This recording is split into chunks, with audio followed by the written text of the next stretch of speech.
സാധാരണ നിഴലുകൾക്ക് കറുപ്പ് നിറമാണ്. ചില നിഴലുകൾക്ക് വെളുത്ത നിറമാണ്. കാരണം അവരുടെ ഉള്ളിൽ ക്രിസ്തു ഒരു വെളിച്ചമായി തെളിഞ്ഞു നിൽക്കുന്നു. അവരെ നാം വിശുദ്ധർ എന്ന് വിളിക്കുന്നു. കാലം ഇത്തരം വെളുത്ത നിഴലുകളുമേൽ അലങ്കരിക്കുന്നു. അവരെ നാം രക്തസാക്ഷികൾ എന്ന് വിളിക്കുന്നു. രക്തസാക്ഷിയായ വിശുദ്ധ സെബസ്ത്യാനോസിൻ്റെ തിരുനാൾ ആഘോഷിച്ചുകൊണ്ട് ഇന്ന് നമുക്ക് വേണ്ടി ബലിയർപ്പിച്ച് പ്രാർത്ഥിക്കുന്ന കോട്ടപ്പുറം രൂപതയുടെ അഭിവന്ദ്യനായ പിതാവും കേരള CBC മീഡിയ കമ്മീഷന്റെ ചെയർമാനുമായ അഭിവന്ദ്യ അംബ്രോസ് പുത്തൻവീട്ടിൽ പിതാവേ, ഈ ഇടവകയുടെ നാഥനായ ബഹുമാനപ്പെട്ട ജോസഫ് കുന്നത്തൂരച്ച, സഹവികാരി റക്സനച്ച, ബിയോണച്ച, ബഹുമാനപ്പെട്ട സിസ്റ്റേഴ്സ്, ബ്രദർ അഭിഷേക്, പ്രിയ പ്രസിഡന്റിമാരെ, മാതാപിതാക്കളെ, സഹോദരീ സഹോദരന്മാരെ, കുഞ്ഞുമക്കളെ, ഈ വിശുദ്ധന്റെ തിരുനാൾ ആഘോഷത്തിൽ പങ്കുചേരുന്ന നിങ്ങൾക്കെല്ലാവർക്കും തിരുനാളിൻ്റെ പ്രാർത്ഥനാശംസകൾ ഏറ്റവും സ്നേഹത്തോടുകൂടി നേരുകയാണ്. വിശുദ്ധന്റെ മധ്യസ്ഥം യാചിച്ച് ഈ ദേവാലയത്തിൽ കടന്നു വന്ന് പ്രാർത്ഥിച്ച് അവിടുന്ന് നൽകിയ അനുഗ്രഹങ്ങൾക്ക് നന്ദി പറഞ്ഞുകൊണ്ടാണ് നാം ഇന്ന് ഈ ദേവാലയത്തിൽ ആയിരിക്കുന്നത്. ഇവിടെ വല്ലപ്പോഴും വന്നിങ്ങനെ വചനം പറയുന്ന വൈദികർക്കുള്ളതിനേക്കാൾ കൂടുതൽ അനുഭവങ്ങൾ ഈ ദേവാലയത്തിൽ വന്ന് മുട്ടുകുത്തി നിന്ന് പ്രാർത്ഥിച്ച് ദൈവത്തിൻ്റെ കൃപ ലഭിച്ചതിൻ്റെ കഥകൾ പറയാൻ നിങ്ങൾക്കൊരുപാടുണ്ട്. ആ കഥകളൊക്കെയും കൂടി ദൈവത്തിനു മുമ്പിൽ സമർപ്പിച്ചുകൊണ്ടാണ് ഈ വചന പ്രഘോഷണം. ഇതുപോലൊരു തിരുനാളിൻ്റെ സമാപന ദിനം ഇടവക വികാരിയച്ഛൻ എല്ലാവരോടും കുർബാനയ്ക്ക് ശേഷം ഇരിക്കാൻ പറഞ്ഞു. അൾത്താരപാലന്മാരൊരു കസേര കൊണ്ടുവന്ന് മുമ്പിലിട്ടു. ഒരു ചേട്ടന്റെ പേര് വിളിച്ചു പറഞ്ഞു. ആ ചേട്ടൻ ആളുകൾക്കിടയിലൂടെ നാണം കുണുങ്ങി വന്ന് കസേരയിലിരുന്നു. വികാരിയച്ഛൻ മൈക്ക് കയ്യിലെടുത്തൊരു ചെറിയ വിവരണം പറഞ്ഞു. ഒരു സാധാരണക്കാരനായ ഓട്ടോറിക്ഷ തൊഴിലാളിയായ ഒരു ചേട്ടൻ. ആ ചേട്ടൻ ജുവലറി ആവശ്യത്തിനായി കടന്നു വന്ന ഒരു കുടുംബത്തെ തിരികെ വീട്ടിലാക്കിയിട്ട് പമ്പിലെത്തിയപ്പോൾ തൻ്റെ ഓട്ടോയുടെ സീറ്റിൽ ഒരു ബാഗ് മറന്നു വെച്ചിരിക്കുന്നു. അത് വിവാഹ ആവശ്യത്തിനായി വാങ്ങിയ സ്വർണ്ണമടങ്ങിയ ബാഗാണെന്ന് തിരിച്ചറിഞ്ഞ് അപ്പോൾ തന്നെ അയാൾ അത് അവരുടെ വീട്ടിൽ കൊണ്ടുപോയി കൊടുത്തു. ഇതൊരു റിപ്പോർട്ടർ 4 കോളം വാർത്തയായി അയാളെക്കുറിച്ച് എഴുതി. ഇത് വായിച്ച ആ വികാരിയച്ഛന് ഈ തിരുനാൾ ദിനം തന്നെ ഇദ്ദേഹത്തെ ആദരിക്കണമെന്ന് തോന്നിയിട്ടാണ് ഈ ആദരവിൻ്റെ നിമിഷങ്ങൾ അവിടെ ഉണ്ടായത്. ഒരു ഷാള് കൊണ്ടുവന്ന് അദ്ദേഹത്തെ പുതപ്പിച്ചു. ആ ഷാളിലേക്ക് അദ്ദേഹം വിനയാന്വിതനായി ചുരുങ്ങി നിൽക്കുമ്പോൾ മൈക്ക് നീട്ടിയിട്ട് ചോദിച്ചു, എന്തെങ്കിലും ഇവരോട് പറയാനുണ്ടോ? അയാൾ പറഞ്ഞു, ഒന്നും പറയാനില്ല. അങ്ങനെ അയാൾ വിനയാന്വിതനായി ഷാളിലേക്ക് ചുരുങ്ങി നിന്നത് കണ്ട കാഴ്ചയ്ക്ക് ശേഷം ആ ദേവാലയത്തിന്റെ മുറ്റത്ത് മാവിന്റെ ചുവട്ടിൽ ആ ഷാളൊക്കെ ചുരുട്ടി പിടിച്ചിങ്ങനെ നിൽക്കുമ്പോൾ ഞാൻ വല്ല അടുത്ത് ചെന്നിട്ട് ചോദിച്ചു, ചേട്ടാ, ഈ ബാഗിനകത്ത് സ്വർണമാണെന്നറിയാം, അത് കണ്ടപ്പോൾ കൊടുക്കണമോ വേണ്ടയോ? അങ്ങനൊക്കെ ഒരു തോന്നൽ ഉള്ളിൽ തോന്നിയോ? പെട്ടെന്ന് ആ ചേട്ടൻ മൈക്ക് കൊടുത്തപ്പോൾ മിണ്ടാതിരുന്ന മനുഷ്യൻ പെട്ടെന്ന് എന്നോട് പറഞ്ഞു, ഒന്നും തോന്നിയില്ല അച്ഛാ, അത് കണ്ടപ്പോൾ തന്നെ സ്വർണമടങ്ങിയ ബാഗാണെന്ന് അറിഞ്ഞപ്പോൾ തന്നെ അത് കൊടുക്കണമെന്ന് തോന്നി. അദ്ദേഹം ആവേശഭരിതമായി പറയാൻ തുടങ്ങി.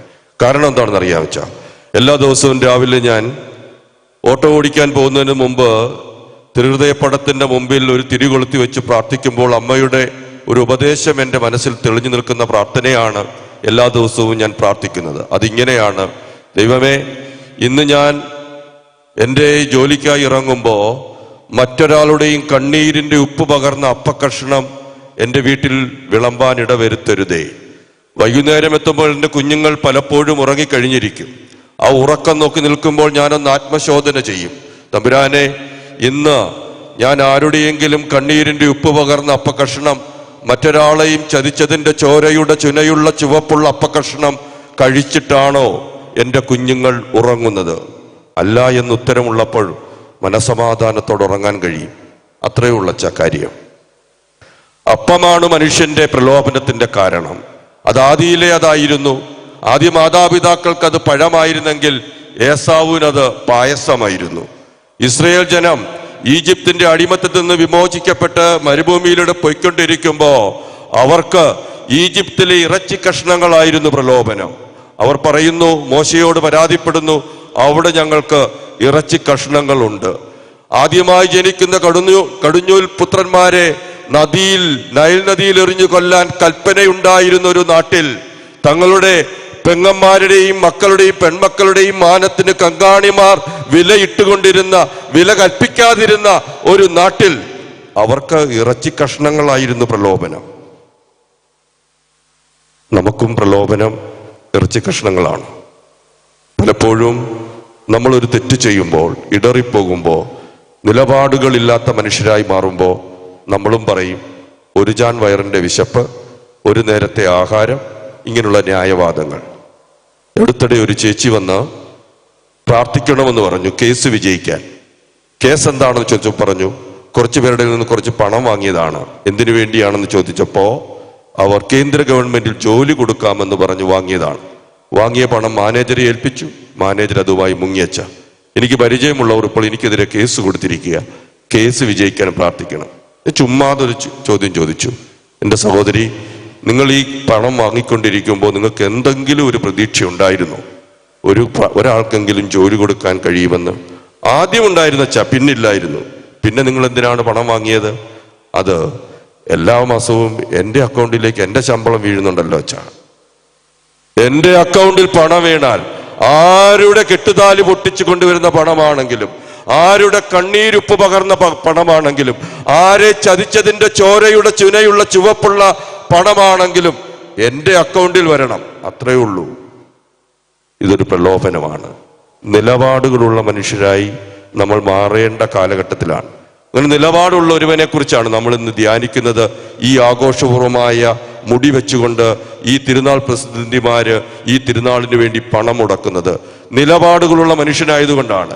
ഒരു കയ്യിൽ അധികാരം, സൈനിക പദവി, ജീവിതം, ജീവൻ ഒക്കെയും ഉണ്ടായിരുന്നപ്പോൾ ക്രിസ്തു അവന്റെ ഉള്ളിൽ ഇങ്ങനെ ജ്വലിച്ചു നിന്നതുകൊണ്ട് അവൻ പറഞ്ഞു, എനിക്ക് ക്രിസ്തുവിനെ മതി.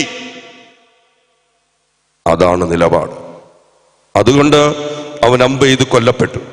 അവനെ ഇപ്പോഴും നാം ഓർക്കുന്നു അവന്റെ നിലപാടുകളുടെ പേരിൽ. അത്തരം നിലപാടുകളുള്ള മനുഷ്യരായി മാറാൻ ഈ വിശുദ്ധന്റെ മധ്യസ്ഥ യാചിച്ചുകൊണ്ട് വേണം ഇന്ന് ഈ ദേവാലയത്തിൽ നിന്ന് തിരികെ പോകുമ്പോൾ ഈ മുടി വെച്ച് ഈ തിരുനാളിന് വേണ്ടി ഒരുങ്ങിയവരെങ്കിലും ഒരു തീരുമാനത്തിൽ ഉറച്ച്, ഒരു നിലപാടിൽ ഉറച്ചു വേണം തിരികെ പോകാൻ. തമ്പുരാനെ, എൻ്റെ വീട്ടിൽ മറ്റൊരാളുടെയും കണ്ണീരിന്റെ ഉപ്പ് പകർന്ന അപ്പക്കഷ്ണം, മറ്റൊരാളെയും ചതിച്ചതിന്റെ ചോരയുടെ ചുനയുള്ള ചുവപ്പുള്ള ഒരപ്പക്കഷ്ണവും എൻ്റെ ഭവനത്തിൽ എൻ്റെ മക്കൾ കഴിക്കില്ല. ഇത്തരം ശാഠ്യം എലിയാസറിനെ പോലെ നമുക്കുണ്ടാവുമ്പോഴല്ലേ ഈ തിരുനാളിന് അർത്ഥമുണ്ടാകുന്നത്. അല്ലെങ്കിൽ അത് വെറും അഭിനയമായി പോകില്ലേ? ഒന്നാമത്തെ പദം ക്രൈസ്തവികതയുടെ ഒന്നാമത്തെ പദം അപ്പമാണെങ്കിൽ രണ്ടാമത്തെ പദം സ്നേഹം എന്ന പദമാണ്. സ്നേഹം സമം സ്വാതന്ത്ര്യം എന്ന സമവാക്യവുമായി നമ്മുടെ കുഞ്ഞുങ്ങൾ, നമ്മുടെ യൗവനക്കാർ ഇപ്പോൾ നമ്മളെ ഞെട്ടിച്ചു കളയുകയാണ്. ഏതെങ്കിലുമൊക്കെ കോളേജുകളിലേക്ക് ചെല്ലുമ്പോൾ ആദ്യമായി ചെല്ലുന്ന നമ്മുടെ നവാഗതരെ അവർ സ്വാഗതം ചെയ്യുന്നത്, സീനിയേഴ്സ് സ്വാഗതം ചെയ്യുന്നത് സ്കെച്ച് പെന്നുകൊണ്ട് അവർ വസ്ത്രങ്ങളിൽ എഴുതി കൊടുക്കും. പെൺകുട്ടികളുടെ ചുരിദാറിൽ എഴുതി കൊടുക്കും, your body is your freedom. നിന്റെ ശരീരം നിന്റെ സ്വാതന്ത്ര്യമാണ്. പിന്നെ പഠിപ്പിക്കും സ്നേഹം സമം സ്വാതന്ത്ര്യം. എന്തിനാണ് വിവാഹം? എന്തിനാണ് ഒരുമിച്ച് താമസിച്ചാൽ പോരെ? കൂടെ വസിച്ച് കുറച്ചു അടുത്ത് കഴിയുമ്പോൾ അടുത്ത ആളോടൊപ്പം വസിച്ചുകൂടെ? ഇങ്ങനെയൊക്കെ നമ്മുടെ മക്കൾ ചിന്തിക്കുന്ന ഇസങ്ങൾ ഇവിടെ പഠിപ്പിക്കുന്നു എങ്കിൽ നിലപാടുകൾ നമുക്കുണ്ടാകേണ്ടേ?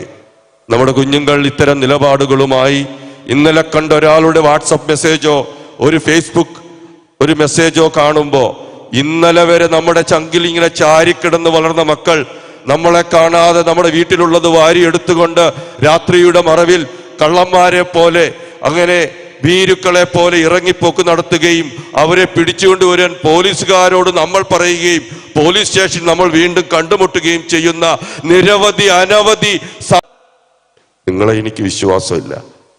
മുളഞ്ചിന്ത് നിങ്ങളെ എനിക്ക് വിശ്വാസമില്ല. മുളഞ്ചിന്ത് ചീന്തി കരയുന്നത് പോലെ ഇവർ കരയുമ്പോൾ വീണ്ടും പോലീസുകാർ പറയും, മക്കളെ വീട്ടിൽ പോ. നിങ്ങൾ 18 വയസ്സ് പൂർത്തിയായി ഞങ്ങളുടെ അവകാശങ്ങൾക്ക് വേണ്ടി നിൽക്കാനുള്ളവരല്ലേ, അത് സാധിച്ചു തരേണ്ടവരല്ലേ പോലീസുകാർക്ക് വേറൊരു പണിയുമില്ല. 18 വയസ്സുള്ള ഞങ്ങളുടെ തീരുമാനത്തിന് നിയമസാധുത തരിക എന്നുള്ളതാണ് പോലീസുകാർക്ക്.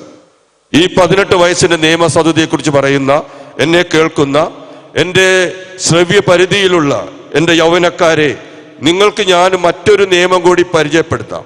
ഇന്ത്യ മഹാരാജ്യത്ത് അത്തരമൊരു നിയമം കൂടിയുണ്ട്. 24 ആഴ്ച കാലത്തിനിടയിൽ വേണമെങ്കിൽ ഒരമ്മയ്ക്കോ അപ്പനോ തൻ്റെ കുഞ്ഞിനെ അബോർട്ട് ചെയ്ത് കളയാം. നിയമസാധുതയുണ്ട്. നീ മണ്ണിലേക്ക് ജനിക്കണമോ വേണ്ടയോ എന്ന് തീരുമാനിക്കാൻ സ്വാതന്ത്ര്യവും നിയമസാധുതയും ഉണ്ടായിരുന്ന ഒരു കാലത്ത് നിന്റെ അപ്പനും അമ്മയും വിചാരിച്ചു, എന്റെ കുഞ്ഞി മണ്ണി പിറക്കട്ടെ, അവളും അവനും ഈ സൂര്യനെ കാണട്ടെ, ഇതിലൂടെ നടക്കട്ടെ, വളരട്ടെ, അവർക്ക് വേണ്ടതെല്ലാം ഞങ്ങൾ കൊടുക്കാം, ഏറ്റവും നല്ലത് കൊടുക്കാം എന്ന് പറഞ്ഞതുകൊണ്ട് മാത്രമാണ് നിനക്ക് ഈ 18 വയസ്സിന്റെ നിയമസാധുതയെക്കുറിച്ച് ഘോരഘോരം നാവുയർത്തി നട്ടല്ലുയർത്തി ഈ പറയുന്ന പോലീസ് സ്റ്റേഷനിൽ വെച്ച് അന്യരുടെ മുമ്പിൽ വെച്ച് നിങ്ങളുടെ മാതാപിതാക്കളോട് പറയാൻ സാധിക്കുന്നത്. അല്ലായിരുന്നെങ്കിൽ നീ ഈ മണ്ണിൽ കാണില്ലായിരുന്നു. അവർക്കുമുണ്ടായിരുന്നു സ്വാതന്ത്ര്യം.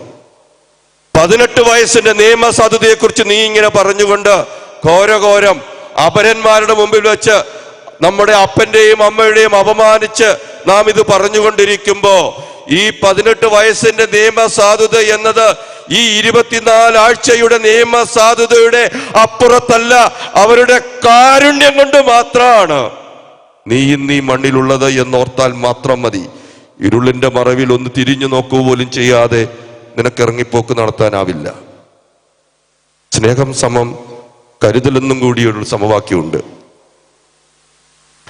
മൂന്നാമത്തൊരു പദം കൂടിയുണ്ട്, ജീവൻ. അടുത്തിടെ കൊല്ലത്ത് ഒരു കോളേജിൽ ഒരു കുട്ടി ബർസാറ് ഫീസ് വിളിച്ച് ചോദിച്ചു എന്നതിൻ്റെ പേരിൽ മാത്രം അവിടെ നിന്ന് നേരെ നടന്നു വന്ന് ടെറസിൽ നിന്ന് താഴേക്ക് ചാടി ഒരു ഉതിർമാമ്പഴം താഴെ വീണ് ചിതറുന്നതുപോലെ, ഒരു കണ്ണുനീർത്തുള്ളി താഴെ വീണ് ചിതറുന്നതുപോലെ, രക്തത്തുള്ളി ചിതറിത്തെറിക്കുന്നത് പോലെ അവൾ തെറിച്ചുപോയി. ഒരു പ്രതിഷേധത്തിന് ഉദ്ഘാടനം ചെയ്യാനായി വിളിച്ചു. അപ്പൊ ഞാൻ അവരോട് പറഞ്ഞു, എൻ്റെ പ്രിയ യുവ സുഹൃത്തുക്കളെ, അവളുടെ പേരോ അവളുടെ പടമോ വെച്ചുള്ള ഒരു പ്രതിഷേധവും നടത്തരുത്.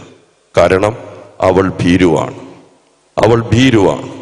ദൈവം തന്ന ജീവിതം എന്ന ഈ ദാനത്തെ ഒരു വിലയുമില്ലാതെ ഇങ്ങനെ എറിഞ്ഞുടയ്ക്കാൻ മാത്രം അവൾ വിശ്വാസിയാണോ? അവൾ എന്താ പഠിച്ചത്? അവൾ പഠിച്ചത് മാത്രം പോരെ. ചമാർ എന്ന ജാതിയിൽ പിറന്നു, ഒരു സ്കൂളിലും പഠിക്കാൻ അനുവദിക്കില്ലാത്ത സമയത്ത് ചാക്കിലിരുന്ന് പഠിച്ചു. അവൻ ഇന്ത്യയിൽ മാത്രമല്ല പഠിച്ചത്, അവൻ വിദേശത്ത് പോയി പഠിച്ച് ബാരിസ്റ്ററായി ഇന്ത്യയിൽ വന്നു. ഇന്ത്യയുടെ ഭരണഘടന എഴുതിയുണ്ടാക്കിയ ബാരിസ്റ്റർ ആയി മാറി ബാബാ സാഹിബ് അംബേദ്കർ. അവൻ ആത്മഹത്യ ചെയ്യാനായിരുന്നെങ്കിൽ, ഒരപമാനത്തിന്റെ പേരിൽ ആത്മഹത്യ ചെയ്യാനായിരുന്നെങ്കിൽ 100 അല്ല അവൻ ആത്മഹത്യ ചെയ്യേണ്ടത്. ഇവളതൊന്നും പഠിച്ചിട്ടില്ലേ? ഇവളെന്താണ് പഠിച്ചത്? എന്താണ് നമ്മുടെ കാറ്റഗിസം ക്ലാസ്സിൽ നമ്മൾ പഠിപ്പിക്കുന്നത്? 12 വർഷം പഠിക്കുന്ന ഒരു കുട്ടിക്ക് അവളുടെ ജീവിതത്തെ നേരിടാൻ തമ്പുരാന്റെ കരങ്ങളിൽ കൊടുത്തുകൊണ്ട് ജീവിതത്തെ നേരിടാൻ കഴിയുന്നില്ലെങ്കിൽ, കഴിഞ്ഞൊരു വർഷക്കാലത്തിനിടയിൽ, കഴിഞ്ഞ തിരുനാളിനും ഈ തിരുനാളിനുമിടയിലുള്ള 365 ദിവസങ്ങൾക്കിടയിൽ ഈ പരിസരങ്ങളിൽ നമ്മുടെ ഇടവകയിലുള്ളവർ മാത്രമല്ല, ചുറ്റുപാടുമുള്ള ഏതൊക്കെ വീടുകളിൽ എത്ര കുഞ്ഞുങ്ങൾ, എത്ര വലിയവർ അവരുടെ ജീവൻ ഒടുക്കിയിട്ടുള്ള വല്ല നമ്പരും നമ്മുടെ കയ്യിലുണ്ടോ? ചെറിയ കാര്യത്തിന് ഒന്ന് വഴക്കു പറഞ്ഞു, മൊബൈൽ കൊടുത്തില്ല, പുറത്തു പോകണ്ട എന്ന് പറഞ്ഞു, ചാനൽ മാറ്റണ്ട എന്ന് പറഞ്ഞു. ചെറിയ കാര്യത്തിന് ഇങ്ങനെ ജീവിതം എറിഞ്ഞുടയ്ക്കാമെന്ന് ആരാണ്, ഏത് സാത്താനാണ് ഇവരെ പഠിപ്പിക്കുന്നത്? ജീവിതം കുറച്ചുകൂടി അമൂല്യമാണെന്നും മൂല്യമുള്ളതാണെന്നും നമ്മൾ അവരെ പഠിപ്പിക്കണ്ടേ? ഇതല്ലേ കാറ്റഗിസം പഠിപ്പിക്കേണ്ടത്? ഇത്തരം വിശ്വാസപൂർവമായ ആഘോഷങ്ങൾ നടക്കുമ്പോൾ ഒരു വിശ്വാസിയായ മനുഷ്യൻ തൻ്റെ ജീവിതമൊക്കെ തമ്പുരാന്റെ മുമ്പിൽ എറിഞ്ഞു കൊടുക്കുവാൻ ധൈര്യം കാട്ടിയൊരുവൻ, രക്തസാക്ഷി എന്ന് പേരുള്ളവൻ, അവൻ അങ്ങനെ ക്രിസ്തു അവന്റെ ഉള്ളിൽ ജ്വലിച്ചു നിന്നതുകൊണ്ട് അവന്റെ നിഴലുകൾ വെളുത്തതാവുകയും അവനെ വെളുത്തച്ഛൻ എന്ന് വിളിക്കുകയും ആ വെളുത്തച്ഛന്റെ അമ്പേറ്റ് പിടയുന്ന ശരീരത്തിനെ നമ്മൾ തൊട്ടു വന്ദിക്കുകയും ചെയ്യുമ്പോൾ ചെറിയ ചെറിയ ചെറിയ അപമാനങ്ങളുടെ അമ്പുകൾ പോലും നമുക്ക് സഹിക്കാൻ കഴിയുന്നില്ലെങ്കിൽ, ഒരു വേദനയുടെ അമ്പ് പോലും നമുക്ക് തടുക്കാൻ കഴിയുന്നില്ലെങ്കിൽ, അതിനെ അതിജീവിക്കാൻ കഴിയുന്നില്ലെങ്കിൽ, പിന്നെ എന്തിനായി തിരുനാൾ? ആർക്കു വേണ്ടിയാ തിരുനാൾ? 3 പദങ്ങളാണ് ഞാൻ പറഞ്ഞത്. ക്രൈസ്തവ വിശ്വാസത്തിന്റെ ആണിക്കല്ലെന്ന് വിശ്വസിക്കാവുന്ന 3 പദങ്ങൾ. ആ 3 പദങ്ങൾ ധ്യാനിച്ചൊരുവൻ രക്തസാക്ഷിയാകാനുള്ള ചങ്കൂറ്റം കിട്ടും. അങ്ങനെ തന്നെയാ 1, 2, 3 നൂറ്റാണ്ട് കാലഘട്ടത്തിൽ മനുഷ്യർ തങ്ങളുടെ വിശ്വാസത്തിന് വേണ്ടി, ഈ അപ്പം വിഭജിക്കുന്ന ഇടങ്ങൾക്ക് വേണ്ടി, ഈ അപ്പം വിഭജിച്ചപ്പോൾ ഉണ്ടായ സ്നേഹത്തിന്റെ സ്വാതന്ത്ര്യമെന്ന കരുതലിനു വേണ്ടി, ആ കരുതലിൽ പേരിൽ ജീവിതം, ജീവൻ ഇതൊക്കെ അമൂല്യമാണെന്ന് അടുത്തൊരു തലമുറയോട് വിളിച്ചു പറഞ്ഞു. അതിലൊരാളായിരുന്നു വിശുദ്ധ സെബസ്ത്യാനോസ്. അങ്ങനെ പരശതം രക്തസാക്ഷികളുടെ ചരിത്രം പറയാൻ കഴിയുന്ന നീണ്ട ചരിത്രമുള്ള ഒരു സഭയിലെ അംഗമാണ് നാം എന്ന്, അളവറ്റ പെരുമയുടെ ഉടമകളാണ് നമ്മളെന്ന്, ആ ധൈര്യമുള്ള മക്കളാണ് നമ്മളെന്ന് നമുക്കൊരു ഓർമ്മയൊക്കെ വേണം. അപ്പമാകാനാണ് അവൻ ഈ മണ്ണിലേക്ക് വന്നത്. അപ്പത്തിന്റെ നാട്ടിലാണ് അവൻ പിറന്നത്, ബെത്ലഹേം. എന്നാൽ അപ്പത്തിന്റെ നാട്, അപ്പത്തിന്റെ ഭവനത്തിൽ അവൻ പിറന്നത്. അവൻ അങ്ങനെ പിറന്നിട്ട് അവൻ അപ്പത്തിന്റെ പ്രലോഭനത്തെയാ അതിജീവിച്ചത്. കല്ലുകളോട് അപ്പമാകാൻ പറഞ്ഞു, അവൻ അത് സമ്മതിച്ചില്ല, വചനം കൊണ്ടത് നേരിട്ടു. അവൻ പിന്നീട് 5 അപ്പം 5000 പേർക്ക് വേണ്ടി വിഭജിച്ചു കൊടുത്തു. ആ 5 അപ്പം 5000 പേർക്ക് വേണ്ടി വിഭജിച്ചു കൊടുത്തതിന്റെ അവസാനം അവൻ പറഞ്ഞു, ഞാനാണ് ജീവന്റെ അപ്പം, ഞാനാണ് ജീവന്റെ അപ്പം എന്ന് പറഞ്ഞവൻ താൻ പഠിപ്പിച്ച പ്രാർത്ഥനകളിൽ അത് കൂട്ടിച്ചേർത്തിട്ട് പറഞ്ഞു, അന്നു വേണ്ടുന്ന അപ്പം ഞങ്ങൾക്ക് തരണമേ. അങ്ങനെ പറഞ്ഞു പഠിപ്പിച്ച് 5 അപ്പം 5000 പേർക്ക് വേണ്ടി കൊടുത്തവൻ ഒരു രാത്രി, അതിൻ്റെ പെസഹ രാത്രി എന്ന് വിളിക്കുന്ന ആ രാത്രി അപ്പമെടുത്ത് വാഴ്ത്തി വിഭജിച്ച് തൻ്റെ ശിഷ്യന്മാർക്ക് കൊടുത്തിട്ട് പറഞ്ഞു, ഇതെന്റെ ശരീരം, വാങ്ങി ഭക്ഷിക്കുവിൻ. അതേ ബലിയിലാണ് നാം പങ്കുചേരുന്നത്. അതേ ബലിയിൽ തൻ്റെ അയോധ്യകൾ അനുസ്മരിച്ചുകൊണ്ട് തന്നെ അഭിവന്ദ്യ പിതാവ് ഇവിടെ അപ്പമെടുത്ത് വാഴ്ത്തുമ്പോൾ അതേ ദൈവം ഇവിടെ എഴുന്നള്ളുന്നു. ഇതല്ലേ അത്ഭുതം?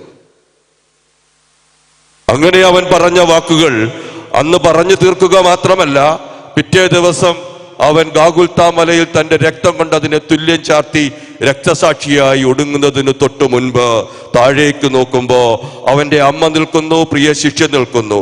അവൻ പ്രാണൻ ഒടുങ്ങുന്നതിന് തൊട്ടു മുൻപ്, അവസാന തുള്ളി രക്തവും താഴെ വീഴുന്നതിന് തൊട്ടു മുൻപ് തന്റെ അമ്മയെ ചൂണ്ടി തന്റെ പ്രിയ ശിഷ്യനോട് പറഞ്ഞു, എന്റെ അമ്മയാ, ഒന്ന് നോക്കിക്കോണേ. ഇതല്ലേ കരുതൽ? ഇതിന്റെ പേരല്ലേ കരുതൽ?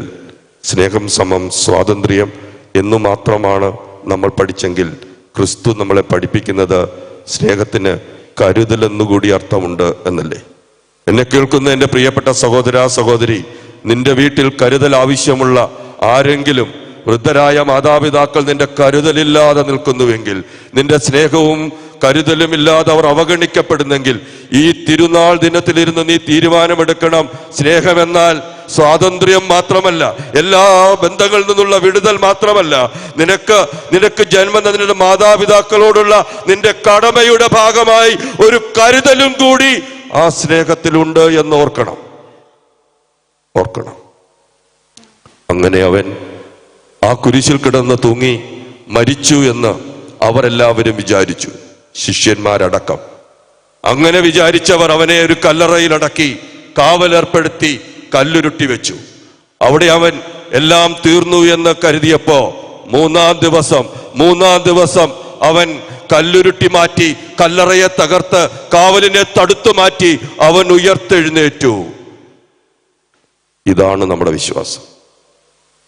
ഈ വിശ്വാസം നമ്മൾ പ്രഖ്യാപിക്കുവാനായിട്ടാണ് ഈ അൾത്താര മുമ്പിൽ അണിഞ്ഞിരിക്കുന്നത്. കാരണം അവൻ 3-ാം ദിവസം ഉദ്യതനായത് ആകാശങ്ങളിൽ ഇരുന്നിങ്ങനെ നോക്കിക്കാണാനോ അങ്ങനെ ഇരിക്കാനോ അല്ല, മറിച്ച് ഏതൊക്കെയോ എവിടൊക്കെയോ ബലിയർപ്പിക്കപ്പെടുമ്പോ അപ്പമായി പിറന്നവൻ വീണ്ടും അപ്പമായി നമ്മുടെ നാവിലേക്ക് യോഗ്യതയില്ലാത്ത ഒരു യോഗ്യതയുമില്ലാത്ത നമ്മുടെ നാവിലേക്ക് ജീവനിലേക്ക് അലിഞ്ഞില്ലാതാകാൻ അവൻ വീണ്ടും അപ്പമായി മാറുന്നു. ഇവിടെയാണ് അത്ഭുതം. ഇതാണ് നമ്മുടെ ദൈവം. ഈ ദൈവമാണ് നമ്മുടെ ജീവിതത്തിൽ ഇടപെടുന്നവൻ. പിന്നെ നിങ്ങൾ എന്തിനാണ് ജീവൻ ഒടുക്കുന്നത്? ഇവനല്ലേ നമ്മുടെ ദൈവം. നമ്മുടെ ദൈവത്തെ അത്ര ചീപ്പാക്കരുത്. നമ്മുടെ ദൈവം ശക്തനാണെങ്കിൽ ഈ അപ്പമായി എഴുന്നള്ളുന്നവന് നമ്മുടെ ജീവിതത്തിൽ തകർച്ചകളും നമ്മൾ കരുതുന്നതിലേക്ക്, കണ്ണുനീരിന്റെ അനുഭവങ്ങളിലേക്ക്, മുറിവുകളിലേക്ക്, നിന്റെ പ്രാർത്ഥനകളിലേക്ക്, നിന്റെ സ്വപ്നങ്ങളിലേക്ക്, ചിലപ്പോൾ അകത്ത് മൗനമാക്കപ്പെടുന്ന ഒന്ന് ഉദ്ധരിച്ച് പ്രാർത്ഥിക്കുവാൻ പോലും കഴിയാത്ത മൗനമാക്കപ്പെടുന്ന നിന്റെ കണ്ണുനീർ നിറഞ്ഞ പ്രാർത്ഥനകളിലേക്ക്, കൊരവള്ളിക്കുള്ളിൽ ഒളിച്ചു പോകുന്ന പ്രാർത്ഥനകളിലേക്ക് ദൈവം എഴുന്നള്ളി വരിക തന്നെ ചെയ്യും. കാരണം അവൻ 3-ാം ദിവസം ഉയർത്തെഴുന്നേറ്റവനാണ്, മരണത്തെ ജയിച്ചവനാണ്. ഇതൊന്നും നമ്മുടെ മക്കൾ പഠിക്കുന്നില്ലേ? ഇതാണ് നമ്മുടെ വിശ്വാസമെങ്കിൽ നമ്മുടെ അനുദിന ജീവിതത്തിലേക്ക് നിലപാടുകളുള്ള മനുഷ്യരായി മാറാൻ ഒരു കാര്യം കൂടി പറഞ്ഞ് ഞാൻ അവസാനിപ്പിക്കാം. കോട്ടയത്താണ് സംഭവം. കണ്ണു കാണാത്തൊരമ്മ, അമ്മ ലോട്ടറി വിൽക്കുന്നു. എല്ലാ ദിവസവും ലോട്ടറി വിൽക്കാനായി പോകും. അതിനു മുമ്പ് അവർ പള്ളിയിൽ വന്ന് പ്രാർത്ഥിച്ച് ബലിയിൽ പങ്കുചേർന്നാണ് പോകുക. ചില ദിവസങ്ങളിൽ അവരുടെ ലോട്ടറി എണ്ണത്തിൽ വ്യത്യാസം, പണം വ്യത്യാസം, ആരോ അവരെ കബളിപ്പിച്ചെടുത്തുകൊണ്ടു പോകുന്നു. ഏജന്റ് ഒരു കാര്യം ചെയ്തു, ഒരു ചെറിയ മൈക്രോ ക്യാം അവരുടെ സാരിയിൽ ഘടിപ്പിച്ചു കൊടുത്തു. വിൽക്കുമ്പോൾ അതിങ്ങനെ ഓണായിരിക്കും. അപ്പോൾ അത് വൈകുന്നേരം വന്ന് കമ്പ്യൂട്ടറിൽ ഘടിപ്പിച്ചപ്പോൾ 2 പിള്ളേർ, കോളേജ് പിള്ളേരാണ്, 2 കോളേജ് പിള്ളേർ ഈ ലോട്ടറി അവരറിയാതെ എടുത്തുകൊണ്ട് പോവുക. അങ്ങനെ എടുത്തുകൊണ്ട് പോകുന്നത് കണ്ടു. കേസ് പോലീസ് സ്റ്റേഷനിലെത്തി. അവിടെ വെച്ച് വിവരങ്ങളൊക്കെ ഇങ്ങനെ കേട്ടുകൊണ്ടിരിക്കുക. അപ്പോ ഈ പിള്ളേർ 2 പേരും തലകുനിച്ച് നിൽക്കുന്നു. അവരുടെ മാതാപിതാക്കൾ അപമാനിതരായി. 2 ലോട്ടറി എടുത്തതേ ഉള്ളൂ എങ്കിലും ഇതുവരെയും അങ്ങനെയൊന്നും ഉണ്ടാകാത്തതിൻ്റെ പേരിലുള്ള സങ്കടവും അമർഷവും അപമാനവും കൊണ്ട് അവരും ഇങ്ങനെ തലകുനിച്ച് നിൽക്കുമ്പോൾ, ശിക്ഷയെക്കുറിച്ചും മറ്റു കാര്യങ്ങളെക്കുറിച്ചൊക്കെ സംസാരിച്ചു കൊണ്ടിരിക്കുമ്പോൾ പോലീസുകാരോട് ഈ കണ്ണു കാണാത്തമ്മ ഇങ്ങനെ പറഞ്ഞത്രേ: എൻ്റെ സാറന്മാരെ, എല്ലാ ദിവസവും രാവിലെ ഞാൻ ബലിയർപ്പണത്തിൽ പങ്കുചേർന്നിട്ടാണ് ഈ പണിക്കിറങ്ങുക. അതുകൊണ്ട് തന്നെ ഒരു യോഗ്യതയുമില്ലാത്ത എൻ്റെ കരങ്ങളിലേക്ക് എഴുന്നള്ളുന്ന ദൈവത്തിൻ്റെ കാരുണ്യം ഓരോ ദിവസവും അനുഭവിക്കുന്ന ഞാൻ എൻ്റെ മക്കളുടെ പ്രായം പോലും ഇല്ലാത്ത ഈ മക്കളോട് ക്ഷമിക്കുന്നില്ലെങ്കിൽ പിന്നെ ഞാൻ എന്തിനാ പള്ളിയിൽ പോകുന്നത്? എന്തിനാ ഞാൻ ബലിയിൽ പങ്കുചേരുന്നത്? എന്തിനാണ് ഞാൻ ദിവ്യകാരുണ്യ നാഥനെ സ്വീകരിക്കുന്നത്? എനിക്കൊരു യോഗ്യതയും ഇല്ലെന്ന് അറിഞ്ഞിട്ടും അവൻ എന്നിലേക്ക് എഴുന്നള്ളുന്നുവെങ്കിൽ ഞാൻ ഈ പിള്ളേരോട് ക്ഷമിക്കണ്ടേ സാറുമാരെ? അവർ പൊക്കോട്ടെ. 2 പിള്ളേരും കരഞ്ഞുകൊണ്ട് അവരുടെ കാലിൽ വീണു. എല്ലാവരും കണ്ണു നിറഞ്ഞു നിൽക്കുന്നു. അനുദിന ജീവിതത്തിലേക്ക് വിശ്വാസം ഇറങ്ങി വരുന്ന മനുഷ്യർ ഈ മണ്ണിലൂടെ ഇപ്പോഴും നടക്കുന്നുണ്ട്. അനുദിന ജീവിതത്തിലേക്ക് വിശ്വാസത്തെ കൊണ്ടുവരുന്ന നന്മയുള്ള നിലപാടുകളുള്ള കാരുണ്യമുള്ള മനുഷ്യർ ഈ മണ്ണിലൂടെ നന്മ നിറഞ്ഞ പാദങ്ങളുമായി നടക്കുമ്പോൾ അതിനിടയിലൂടെയാണ് ഒരു നിലപാടുമില്ലാതെ നമ്മൾ നമ്മുടെ മലിനമായ പാദങ്ങൾ കൊണ്ട് നടന്നു പോകുന്നതെന്ന് ഓർക്കണം. കാരണം അവർക്ക് കണ്ണു കാണില്ല. പക്ഷേ കണ്ണു കാണാത്ത മനുഷ്യന്റെ ആ സ്ത്രീയുടെ ഉള്ളിൽ, അവരുടെ ഉള്ളിൽ ഒരു ദീപം ഇങ്ങനെ പ്രകാശിച്ചു നിൽക്കുന്നത് കൊണ്ട് അവൾക്കെല്ലാം കാണാമായിരുന്നു. എന്തിന്റെ കുറവാ നമുക്ക്? കണ്ണില്ലേ, കാഴ്ചയില്ലേ, കൈയില്ലേ, കാലില്ലേ, നിനക്കൊരു കൂരയില്ലേ, ആ കൂരയിൽ ജീവിത പങ്കാളിയില്ലേ, മക്കളില്ലേ, 4 നേരം ഉണ്ണാനും ഉടുക്കാനും തമ്പുരാൻ തരുന്നില്ലേ? എന്തിന്റെ കുറവാ? എന്നിട്ടും ഒരു നിലപാടില്ലാത്ത മനുഷ്യനായി നാം എന്താ നിൽക്കുന്നത്? ഒരു നിലപാട് വേണ്ടേ? ഒന്ന് കണ്ണടച്ച്, കഴിയുന്നവർ ഒന്ന് കരങ്ങൾ നെഞ്ചോട് ചേർത്ത് പിടിച്ചേ. മനസ്സിൽ ഇങ്ങനൊന്ന് മൗനമായി പ്രാർത്ഥിക്കാം. കാരുണ്യവാനായ ദൈവമേ, ഞങ്ങളുടെ ഇടവക മധ്യസ്ഥനായ വിശുദ്ധ സെബസ്ത്യാനോസിന്റെ തിരുനാൾ ആഘോഷിച്ച് ഞങ്ങൾ ഇന്ന് ദേവാലയത്തിൽ ഈ തിരുബലിയിൽ പങ്കുചേരുമ്പോൾ മുഖ്യകാർമ്മികനായിരിക്കുന്ന അഭിവന്ദ്യ പിതാവിനെയും ഇടവക വികാരിമാരെയും ഇവിടെ സേവനമനുഷ്ഠിക്കുന്ന സിസ്റ്റേഴ്സിനെയും പ്രസിദ്ധേന്തിമാരെയും മറ്റെല്ലാ നേതാക്കളെയും ജനങ്ങളെയും ഈ ദേവാലയം സ്ഥിതി ചെയ്യുന്ന ഈ പ്രദേശത്തെ സകല മനുഷ്യരെയും നമ്മുടെ കരങ്ങളിലേക്ക് സമർപ്പിച്ചു പ്രാർത്ഥിക്കുന്നു. നിലപാടുകളുള്ള മനുഷ്യരായി മാറുവാൻ, മറ്റൊരാളുടെയും കണ്ണീരിൻ്റെ ഉപ്പ് പകർന്ന, മറ്റൊരാളെയും ചതിച്ചതിൻ്റെ ചോരയുടെ ചുനയുള്ള ചുവപ്പുള്ള ഓരോ അപ്പക്കഷ്ണവും എൻ്റെ ഭവനത്തിൽ, എൻ്റെ കുടുംബത്തിൽ വിളമ്പില്ല എന്ന ശാഠ്യത്തോടെ തിരികെ പോകാൻ നീ ഞങ്ങളെ അനുഗ്രഹിക്കണമേ. സ്നേഹം സമം സ്വാതന്ത്ര്യമെന്ന് എല്ലാവരും പറയുമ്പോൾ ഒരു ക്രൈസ്തവൻ എന്ന നിലയിൽ സ്നേഹം സമം കരുതൽ എന്നുകൂടി അവൻ കാണിച്ചു തന്നതുപോലെ ചെയ്യാൻ നീ ഞങ്ങളെ അനുഗ്രഹിക്കണമേ. ജീവിതം, ജീവൻ ഇതൊക്കെ മൂല്യമുള്ളതാണെന്ന്, ദൈവത്തിൻ്റെ ദാനമാണെന്ന് കാരുണ്യപൂർവ്വം അതിനെ പരിപോഷിപ്പിക്കുവാനും നിലനിർത്തുവാനും അതിജീവിക്കുവാനുമുള്ള ശക്തിയും തുണയും ധൈര്യവും വിശുദ്ധ സെബസ്ത്യാനോസിനെ പോലെ നീ ഞങ്ങൾക്ക് തരണമേ. അപ്പമാകാനാണ് അവൻ ഈ മണ്ണിൽ വന്നത്.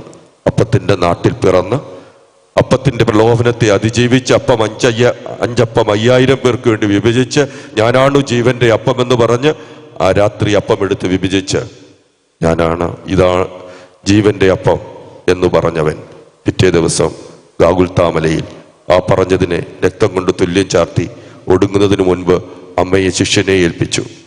3-ാം ദിവസം എല്ലാം ഒടുങ്ങിയെന്ന് കരുതിയവരെ അമ്പരപ്പിച്ചുകൊണ്ട് അവൻ കല്ലറയെ തകർത്ത് കല്ലുരുട്ടി മാറ്റി, അവൻ കാവലിനെ തടുത്തു മാറ്റി ഉയർത്തെഴുന്നേറ്റു.